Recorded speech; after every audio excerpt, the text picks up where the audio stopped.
سورۃ الدہر، بسم اللہ الرحمن الرحیم، شروع اللہ کے نام سے جو بے انتہا مہربان نہایت رحم فرمانے والا ہے۔ هل اتى على الانسان حين من الدهر لم يكن شيئا مذكورا، کیا انسان پر لامتناہی زمانے کا ایک وقت ایسا بھی گزرا ہے جب وہ کوئی قابل ذکر چیز نہ تھا؟ یعنی دنیا میں آنے سے پہلے جب اس کا بدن یہ مٹی میں تھا، یا پھر ماں کے پیٹ میں تھا، جب اس کا کوئی نام نہیں تھا، اس کی کوئی پہچان نہیں تھی، کوئی جانتا نہیں تھا کہ لڑکا ہے یا لڑکی۔ انا خلقنا الانسان من نطفۃ امشاج، ہم نے انسان کو ایک مخلوط نطفے سے پیدا کیا۔ نبی صلی اللہ علیہ وسلم پر یہ قرآن مجید 7ویں صدی عیسوی میں نازل ہوا، اور یہ بات کہ انسان کی تخلیق کیسے ہوتی ہے یہ 20ویں صدی میں انسان کو پتہ چلا۔ اتنے 100 سال تک بھی کسی کو پتہ نہیں تھا، کوئی حقیقت سے نہیں واقف تھا۔ تو جب انسان نے ایسی مشینیں ایجاد کر لیں کہ جس سے اس نے اندر کے حال معلوم کیے تو اس کی آنکھیں کھلی، اور پھر قرآن میں 1400 سال پہلے سے یہ بات موجود، تو یہ اس کتاب کی سچائی کی دلیل بھی ہے۔ لیکن اللہ سبحانہ وتعالیٰ یہاں جس غرض سے یہ بات فرما رہے ہیں وہ یہ کہ انسان اپنی حقیقت پہ تو غور کرے، وہ تھا کیا چیز، اور وہ سوچتا کیوں نہیں کہ ہم نے اس کو کیوں پیدا کیا۔ اس پارے کے شروع میں سورۃ الملک میں واضح طور پہ بتا دیا گیا، اور یہاں اختتامی صورتوں میں بھی کیا فرمایا کہ ہم نے انسان کو امتحان کے لیے پیدا کیا ہے، آزمانے کے لیے پیدا کیا ہے کہ وہ اچھے کام کرتا ہے یا نہیں کرتا، اور اس غرض کے لیے ہم نے اسے سننے اور دیکھنے والا بنایا ہے۔ یعنی یہ جو ہمارے آرگنز ہیں، سننے دیکھنے کی قوت، یہ اس لیے تاکہ ہم حق بات سنیں اور کائنات میں غور و فکر کریں اور اللہ کو پہچانیں اور اس کے بندے بن کر رہیں۔ ہم نے اسے راستہ دکھا دیا، خواہ شکر کرنے والا بنے یا کفر کرنے والا، یعنی سچائی اور حق اور باطل کا فرق کھول کے بتا دیا، اور اس کو چوائس بھی دے دی کہ وہ کون سی راہ پہ جاتا ہے۔ کفر کرنے والوں کے لیے ہم نے زنجیریں اور طوق اور بھڑکتی ہوئی آگ مہیا کر رکھی ہے۔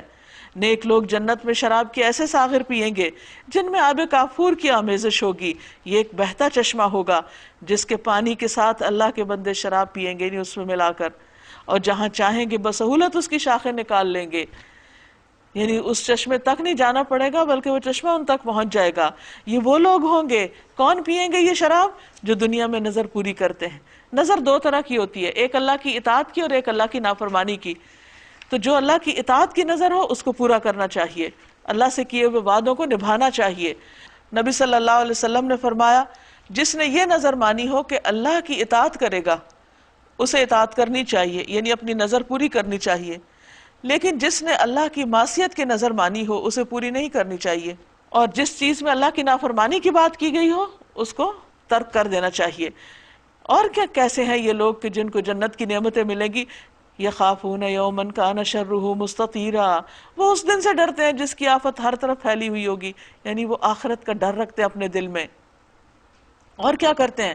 وَيُطْعِمُونَ الطَّعَامَ عَلَىٰ حُبِّهِ مِسْكِينًا وَيَتِيمًا وَأَسِيرًا، اور اللہ کی محبت پہ مسکین اور یتیم اور قیدی کو کھانا کھلاتے ہیں۔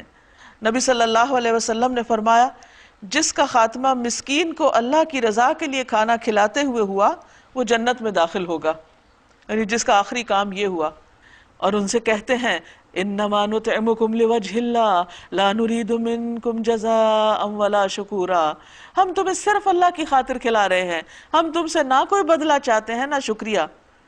یہ ہے اللہ کی خاطر کام کرنے والے لوگوں کی صفات۔ اتنے زیادہ سیلف لیس ہو کر کام کیوں کرتے تھے، کیسے کرتے تھے؟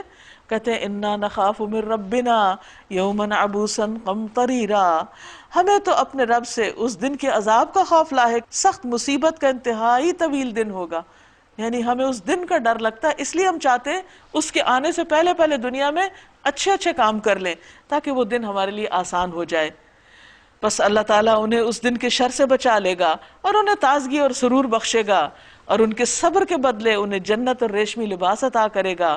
وہاں وہ اونچی مسندوں پر تکیے لگائے بیٹھے ہوں گے، نہ انہیں دھوپ کی گرمی ستائے گی نہ جاڑے کی ٹھنڈک، جنت کی چھاؤں ان پر جھکی ہوئی سایہ کر رہی ہوگی، اور اس کے پھل ہر وقت ان کے بس میں ہوں گے کہ جس طرح چاہیں انہیں توڑ لیں۔ ان کے آگے چاندی کے برتن اور شیشے کے پیالے گردش کرائے جا رہے ہوں گے، شیشے بھی وہ جو چاندی کی قسم کے ہوں گے، کرسٹل کلیئر، اور ان کو منتظمین جنت نے ٹھیک اندازے کے مطابق بھرا ہوگا، یہ نہیں کہ کچھ وہ حد سے زیادہ بھرا کو اٹھائیں تو گر جائے اور کچھ نیچے پہلے سے گرا ہوا ہے، ایسی بے ڈھنگی چیزیں نہیں ہوگی، بہت نفیس ہر چیز ہوگی۔ ابو امامہ رضی اللہ عنہ سے روایت ہے، وہ فرماتے ہیں کہ جنت والوں میں سے ایک شخص جنت کی شراب کی خواہش کرے گا تو برتن اس کے ہاتھ میں آ جائے گا، وہ پی لے گا، پھر وہ برتن اپنی جگہ واپس چلا جائے گا۔ یعنی اب دنیا میں بہت سی چیزیں ایسی ہونے لگی ہیں جو آٹومیٹک ہیں، تو جنت میں تو اللہ تعالیٰ کے لیے کچھ بھی کرنا کچھ مشکل نہیں، لیکن یہ ہے کہ وہ ایک آئیڈیل پلیس ہے انسان کے لیے جہاں جانے کی انسان تمنا کر سکتا ہے۔ لیکن افسوس یہ کہ ہم اس دنیا کو جنت بنانے پہ تل گئے ہیں اور اصل جنت کو بھول گئے۔ ان کو وہاں ایسی شراب کے جام پلائے جائیں گے جن میں سونٹ کی آمیزش ہوگی، یہ جنت کا ایک چشمہ ہوگا جسے سلسبیل کہا جاتا ہے۔ ان کی خدمت کے لیے ایسے لڑکے دوڑتے پھر رہے ہوں گے جو ہمیشہ لڑکے ہی رہیں گے، تم انہیں دیکھو تو سمجھو کہ موتی ہیں جو بکھیر دیے گئے۔ وہاں تم جدھر بھی نگاہ ڈالو گے نعمتیں ہی نعمتیں، اور ایک بڑی سلطنت کا سر و سامان نظر آئے گا۔ ان کے اوپر باریک ریشم کے سبز لباس اور اطلس و دیبا کے کپڑے ہوں گے، ان کو چاندی کے کنگن پہنائے جائیں گے، اور ان کا رب ان کو نہایت پاکیزہ شراب پلائے گا۔ یہ ہے تمہاری جزا، اور تمہاری کارگزاری قابل قدر ٹھہری، یعنی تمہاری کوششیں قبول ہو گئیں۔ اِنَّا نَحْنُ نَزَّلْنَا عَلَيْكَ الْقُرْآنَ تَنزِيلًا، اے نبی صلی اللہ علیہ وسلم، ہم نے یہ قرآن آپ پر تھوڑا تھوڑا کر کے نازل کیا ہے، لہٰذا آپ اپنے رب کے حکم پر صبر کیجئے اور ان میں سے کسی بد عمل یا منکر حق کی بات نہ مانیے۔ اپنے رب کا نام صبح و شام یاد کیجئے، رات کو بھی اس کے حضور سجدہ ریز ہو کر اور رات کے طویل اوقات میں اس کی تسبیح کرتے رہیے۔ یہ لوگ تو جلدی حاصل ہونے والی چیز دنیا سے محبت رکھتے ہیں اور آگے جو بھاری دن آنے والا ہے اسے نظر انداز کر دیتے ہیں۔ یہ انسانوں کی اکثریت کا حال ہے کہ ان کے سارے ہم غم صرف دنیا کے ہیں اور قیامت کا فکر ان کو قطعاً نہیں۔ ہم نے ہی ان کو پیدا کیا، فرمایا نحن خلقناہم وشددنا اسرہم واذا شئنا بدلنا امثالہم تبدیلا۔ ہم نے ہی ان کو پیدا کیا اور ان کے بند جوڑ مضبوط کیے، یعنی گٹھے ہوئے جسم بنائے، اور ہم جب چاہیں ان کی شکلوں کو بدل کے رکھ دیں۔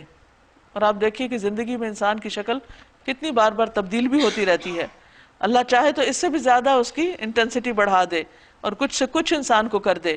یہ ایک نصیحت ہے، اب جس کا جی چاہے اپنے رب کی طرف جانے کا راستہ اختیار کر لے۔ وَمَا تَشَاءُونَ إِلَّا أَن يَشَاءَ اللَّهُ، اور تمہارے چاہنے سے کچھ نہیں ہوتا جب تک کہ اللہ نہ چاہے۔